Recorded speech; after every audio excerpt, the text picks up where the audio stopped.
आतंक पर सुरक्षा बलों का बड़ा प्रहार। घाटी में पिछले 12 घंटों के अंदर लश्कर और जैश के 5 आतंकी ढेर।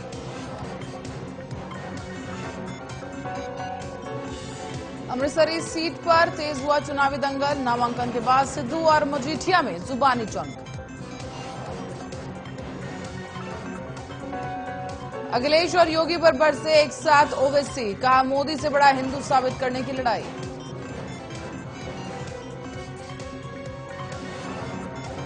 देश में पिछले 24 घंटे में कोरोना के 2,34,000 से ज्यादा केस किए गए दर्ज। कोरोना वायरस से 853 लोगों की हुई मौत।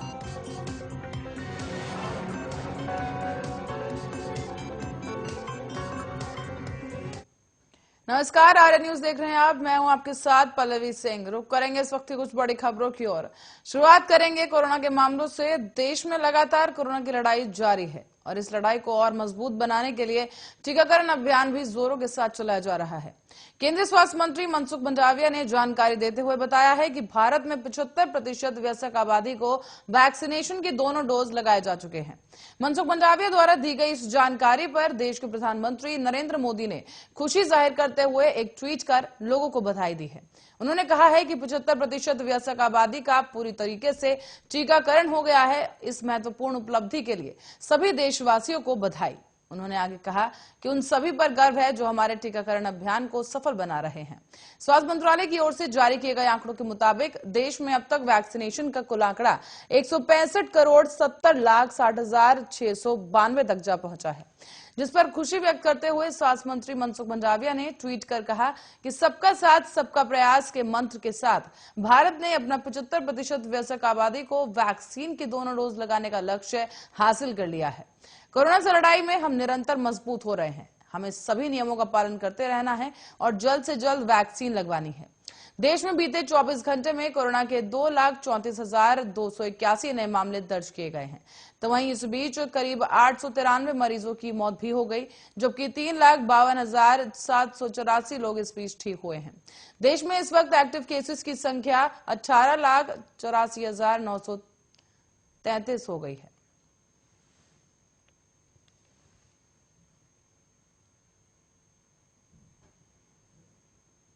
तो वहीं प्रधानमंत्री नरेंद्र मोदी रविवार को रेडियो पर मन की बात कार्यक्रम के जरिए देश को उन्होंने संबोधित किया है। 2022 में यह पहला मन की बात का एपिसोड रहा जहां प्रधानमंत्री मोदी ने कहा है कि आज बापू की शिक्षा को याद करने का दिन है। पीएम ने भारत के भविष्य को लेकर युवाओं के सपनों का भी जिक्र किया। साथ ही ये भी अपील की कि भ्रष्टाचार की दीमक से मुक्त हो। पीएम ने एपिसोड की शुरुआत में ही कहा कि कुछ दिन पहले ही हमने गणतंत्र दिवस मनाया। राजपथ पर हमने देश के शौर्य और सामर्थ्य की जो झांकी देखी, उसने देश को गर्व और उत्साह के साथ भर दिया। अब गणतंत्र 23 जनवरी यानी नेताजी की जयंती से शुरू होगा और 30 जनवरी यानी गांधी जी की पुण्यतिथि तक चलाया जाएगा। हमने देखा है कि इंडिया गेट के समीप अमर जवान ज्योति और पास में नेशनल वॉर मेमोरियल की ज्योति को एक किया है। इस भावुक अवसर पर शहीद परिवारों की आंखों में आंसू थे। मुझे सेना के कुछ पूर्व जवानों ने लिखा कि शहीदों की स्मृति के सामने प्रज्वलित ज्योति शहीदों की अमरता का प्रतीक है। जब भी अवसर मिले तो नेशनल वॉर मेमोरियल जरूर जाएं। अपने परिवार और बच्चों को भी लेके जाएं। आपको अलग ऊर्जा और प्रेरणा का अनुभव होगा। और इसी बीच आपको ले चलते हैं जेपी नड्डा की ओर, जहां बीजेपी के राष्ट्रीय अध्यक्ष JP Nadda door to door campaign कर रहे हैं और गोवा से लाइव आपको दिखाते हैं।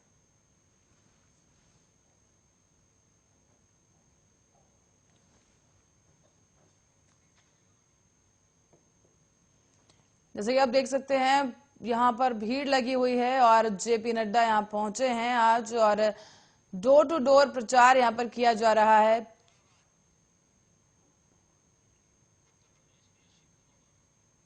ये तस्वीरें आपको शिकोहाबाद से हम दिखा रहे हैं। शिकोहाबाद में जेपी नड्डा की ये डोर टू डोर कैंपेन है जो इस वक्त चलाई जा रही है। तस्वीरें आपको दिखा रहे हैं सीधे जहां पर जेपी नड्डा पहुंचे हैं और तमाम लोग उन्हें देखने के लिए यहां पर मौजूद हैं। इसी के साथ ही तमाम सुरक्षा का यहां पर ख्याल रखते हुए कैंपेन आगे चलाया जा रहा है। हालांकि डिजिटल रैली का सहारा इस वक्त सभी पार्टियां ले रही हैं। जैसे जैसे चुनाव की तारीख नजदीक आ रही है वैसे ही हलचल इस वक्त देखने को मिल रही है। उत्तर प्रदेश की खासतौर पर बात करें चलिए इसके साथ ही आगे बढ़ेंगे खबरों की ओर। रुक करते हैं। बापू की पुण्यतिथि के दिन भी बापू पर विवादित टिप्पणी सामने आई है। छत्तीसगढ़ के बाद अब यूपी के प्रयागराज के धर्म संसद में राष्ट्रपिता महात्मा गांधी को लेकर एक विवादित बयान दिया गया है। दरअसल वाराणसी की काशी समेरू पीठ के पीठाधीश्वर स्वामी नरेंद्रनंद सरस्वती ने बापू को लेकर विवादित बयान दिया है। उन्होंने कहा कि जब देश की आजादी की लड़ाई लड़ने वाले तमाम लोग शहीद हो गए तो आखिर महात्मा गांधी को कभी कोई चोट क्यों नहीं आई, उनकी एक उंगली तक क्यों नहीं कटी। स्वामी नरेंद्रनंद सरस्वती ने कहा कि जब देश की आजादी की लड़ाई लड़ने वाले तमाम लोग शहीद हुए तो आखिर महात्मा गांधी को कभी कोई चोट क्यों नहीं आई। साथ ही उन्होंने कहा कि उनके मुताबिक महात्मा गांधी ने देश की आजादी के लिए कभी कोई काम किया ही नहीं, बल्कि वो तो अंग्रेजों की मदद करते थे और अंग्रेजों की मदद का काम किया करते थे। उनके मुताबिक देश की आजादी महात्मा गांधी की वजह से नहीं बल्कि क्रांतिकारियों की वजह से मिली है। सुभाष चंद्र बोस, चंद्रशेखर आजाद और भगत सिंह जैसे क्रांतिकारियों की वजह से ही अंग्रेजों को भारत छोड़ने पर मजबूर होना पड़ा। उन्होंने कहा कि देश की आजादी में अगर किसी का सबसे बड़ा योगदान था तो वो थे सुभाष चंद्र बोस। उन्होंने साफ तौर पर कह दिया है कि महात्मा गांधी राष्ट्रपुत्र तो हो सकते हैं लेकिन राष्ट्रपिता कतई नहीं हो सकते। अगर वो राष्ट्रपिता हैं तो ये बताया जाए कि राष्ट्रमाता कौन है। इतिहास में भी उन्हें गलत तरीके से पेश किया जाता है। उनके इस महिमा मंडन से तमाम क्रांतिकारियों की कुर्बानियां महत्वहीन साबित होती हैं। नरेंद्र नंद ने राष्ट्रपिता महात्मा गांधी पर अमर्यादित टिप्पणी और बयानबाजी न सिर्फ धर्म संसद में की बल्कि इसके बाद भी वो अपनी बात पर अडिग रहे। और संगम नगरी प्रयागराज में स्थिति महर्षि आश्रम में संत सम्मेलन का आयोजन किया गया, जहां एक बार फिर से धर्म को लेकर बड़े बोल बोले गए। आपको बता दें कि धर्म संसद में सैकड़ों की संख्या में साधु और संत शामिल हुए और इस दौरान साधु संतों ने भारत को हिंदू राष्ट्र घोषित किए जाने के प्रस्ताव को पारित किया है। साथ ही सभी संतों की मौजूदगी में कहा गया कि देश की 125 करोड़ जनता स्वयं घोषित करे कि भारत हिंदू राष्ट्र है और आज से वो लिखना शुरू करे, तभी यह आंदोलन बड़ा होगा। अंत में सरकार संतों और आम जनता के दबाव में आगे उनके झुक जाएगी, क्योंकि संत सम्मेलन का लक्ष्य भारत को हिंदू राष्ट्र बनाना है, इस्लामिक जिहाद को दूर करना है। इस दौरान संतों द्वारा भारत में मुसलमानों का अल्पसंख्यक दर्जा समाप्त करने की भी मांग की गई है। इसके अलावा हिंदुओं के मठ मंदिर का अधिग्रहण खत्म करने समेत कई प्रस्ताव पारित किए गए। इस दौरान साधु संतों ने यह भी कहा है कि जेल में बंद दोनों धर्म गुरुओं नरसिंहानंद गिरी महाराज और वसीम रिजवी उर्फ जितेंद्र नारायण सिंह त्यागी को जल्द से जल्द जेल से छोड़ा जाए। और संतों ने यह भी कह दिया कि दोनों धर्म गुरुओं को बिना शर्त रिहा किया जाए। संतों का आरोप था कि जिला प्रशासन ने संतों को फोन करके सम्मेलन में नहीं आने दिया और कई तरीके से बाधाएं खड़ी की।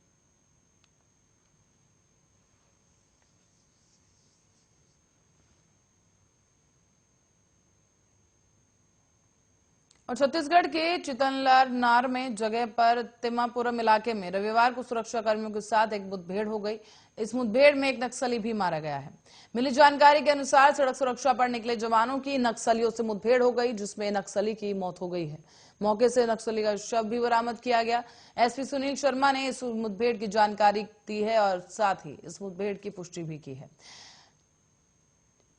चितलनार थाना क्षेत्र के तिम्मापुरम का यह पूरा मामला है, जहां पर वन क्षेत्र में डीआरजी और कोबरा 201 बीएन के संयुक्त अभियान में एक नक्सली मारा गया है। फिलहाल इलाके में जवान अभी भी मौजूद हैं और सर्च ऑपरेशन चलाया जा रहा है। इधर अब तक मुठभेड़ में मारे गए नक्सली की शिनाख्त नहीं हो पाई है। बताया जा रहा है कि नक्सली घटनास्थल का सामान भी बरामद हुआ है और इसके साथ ही एसपी ने कहा कि जरूरत पड़ने पर अतिरिक्त पुलिस बल मौके के लिए रवाना किया जाएगा। फिलहाल नक्सलियों की ओर से रुक रुक कर फायरिंग होने की खबर मिल रही है। जवानों को कोई नुकसान नहीं पहुंचे हैं और जानकारी ये भी मिली है कि एसपी ने पुष्टि की है कि जवानों को फिलहाल कोई नुकसान नहीं हुआ है। एक हफ्ते पहले भी छत्तीसगढ़ के बस्तर संभाग में 2 अलग अलग मुठभेड़ में सुरक्षा कर्मियों ने 5 नक्सलियों को मार गिराया था। मारे गए नक्सलियों में एक 8 लाख रुपए का इनामी भी शामिल था। मुठभेड़ के दौरान ही एक ग्राउंड का जवान गोली लगने से घायल भी हुआ। पहली मुठभेड़ सुबह 7 बजे बीजापुर और तेलंगाना बॉर्डर के सेमलडोडी इलाके में हुई थी और तेलंगाना की विशेष नक्सल विरोधी ग्राउंड में इकाई की टीम ने डीवीसीएम सचिव सुधाकर समेत 3 नक्सलियों को मार गिराया है। सुधाकर पर 8 लाख रुपए का इनाम घोषित किया गया था। तो वहीं उत्तर प्रदेश में 10 फरवरी से चुनाव होने जा रहे हैं। उससे पहले चुनावों को लेकर आरोप प्रत्यारोप का सिलसिला भी लगातार जारी है। लेकिन इसी बीच यूपी के बुलंदशहर सदर विधानसभा सीट से बीजेपी प्रत्याशी को जान से मारने की धमकी मिली है। बीजेपी प्रत्याशी प्रदीप चौधरी ने बताया है कि उन्हें फोन करके गोली मारने की धमकी दी गई है। फोन पर उन्हें गोली से उड़ाने की धमकी मिली। साथ ही चुनाव प्रचार के दौरान इंटरनेट कॉल के जरिए हत्या की धमकी दी गई है। साथ ही बीजेपी प्रत्याशी प्रदीप चौधरी ने कोतवाली देहात में तहरीर दी है, जिसके बाद पुलिस जांच में जुट गई है। पार्टी 65 से मैं भाजपा प्रत्याशी जी। कल 2:54 पे आउट ऑफ कंट्री से फोन आया। उसने कहा प्रदीप चौधरी कहाँ है। उसने बताया मेरे तो साथ मेरे भाई जो सरदार नगर में प्रचार कर रहे हैं। तो बोला वो शब्द उसने गाली गलौज दी, मैं कहना नहीं चाहता हूँ, अभद्र भाषा का जो करा। बोला साले गोली मार दूंगा उसको आगे, और मेरा नाम खान साहब है। इस तरह की मैंने उससे कहा मैं ठीक है भाई, इधर धमकियों से कहाँ डरे कोई आदमी। हम तो स्वयं से संघ रहे, पहले संघ में हमने काम करा और राम भक्त है। और राम भक्तों कौन रहा है भाई, मुलायम सिंह। सपा प्रमुख अखिलेश यादव ने कहा है कि यूपी की जनता ने फैसला सुना दिया है। यहां से कोई सरप्राइज नहीं आने वाला है। सरप्राइज गुजरात से आएगा, जहां पर यूपी के चुनाव के बाद विधानसभा के चुनाव होने हैं। गांधी की हत्या करने वालों को सम्मान करने वालों को सबक सिखाने का काम जनता करेगी। अखिलेश यादव ने शनिवार को गाजियाबाद में दरअसल आरएलजी प्रमुख जयंत चौधरी के साथ एक प्रेस कॉन्फ्रेंस की। इस प्रेस कॉन्फ्रेंस को संबोधित करते हुए उन्होंने तमाम ऐसे कटाक्ष सरकार पर किए हैं। साथ ही सपा प्रमुख ने कहा है कि कोरोना की वजह से हुए लॉकडाउन की वजह से पूरे प्रदेश में 90 मजदूरों की मौत हुई थी। साथ ही मजदूरों को उनकी पार्टी ने 1-1 लाख रुपए की आर्थिक सहायता की है। यह भी कहा गया कि प्रदेश की एक महिला महाराष्ट्र से नासिक से पैदल अपने घर वो पहुंची थी और उस रास्ते में एक बेटी पैदा हुई। उन्होंने कहा कि अगर समाजवादी पार्टी की सरकार होती तो भले ही जिलाधिकारी की गाड़ी से उस मां को घर पहुंचाना पड़ता, हम उसे डीएम की गाड़ी से घर पहुंचवाते। लेकिन बीजेपी की सरकार ने उसकी मदद नहीं की। किसानों की आय दोगुनी करने का वादा किया गया था, लेकिन उनकी आय दोगुनी नहीं हुई। किसानों के मूल्य भुगतान का वादा भी किया गया था, लेकिन भुगतान नहीं हुआ। और बीजेपी की सरकार ने गरीबों और किसानों को सरकारी राशन पर जीवन यापन करने के लिए मजबूर कर दिया है। बीजेपी कहती है कि 80 करोड़ लोगों को राशन दे रही है। इस तरह बीजेपी ने 80 करोड़ लोगों को गरीब बना दिया है।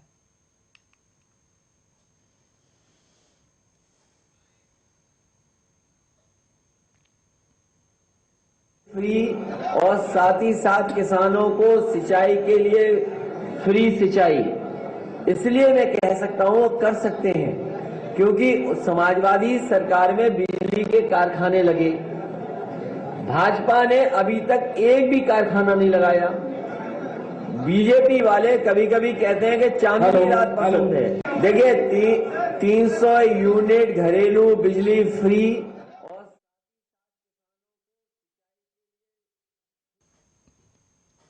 और इसी बीच कांग्रेस महासचिव प्रियंका गांधी वाड्रा ने भी शनिवार को आरोप लगाया कि पार्टी को प्रयागराज में युवा घोषणा पत्र जारी करने से रोक दिया गया है।